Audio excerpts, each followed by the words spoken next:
Praise the lord. ఈ సాయంకాలపు వేళ దేవుడు నీకు ఇస్తున్న వాగ్దానము కీర్తనల గ్రంథము 16వ అధ్యాయము 11వ వచనం. జీవ మార్గమును నీవు నాకు తెలియజేసేదవు, నీ సన్నిధిన సంపూర్ణ సంతోషము కలదు, నీ కుడి చేతిలో నిత్య సుఖములు కలవు.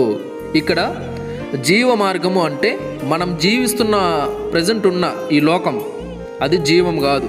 నిత్యము మనము ఇక్కడే ఉండిపోము, ఎప్పటికైనా మనం మరణించాల్సిందే. కాబట్టి కీర్తనాకారుడు చెప్తున్నాడు, జీవ మార్గాన్ని నువ్వు నాకు తెలియజేస్తావు, నీ సన్నిధిలో సంపూర్ణ సంతోషం ఉంటుంది.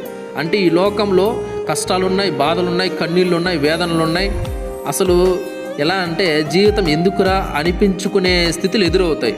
కానీ నీ సన్నిధిలో అలా కాదు, సంపూర్ణ సంతోషం ఉంది అని చెప్తున్నాడు అనమాట. నీ కుడి చేతిలో నిత్య సుఖములు ఉన్నాయి అని చెప్తున్నాడు అనమాట. ఈ వాక్యాన్ని మీ ఫ్రెండ్స్కి, మీ ఫ్యామిలీకి, మీకు తెలిసిన ప్రతి ఒక్కరికి కూడా షేర్ చేయండి. దేవుడు మీ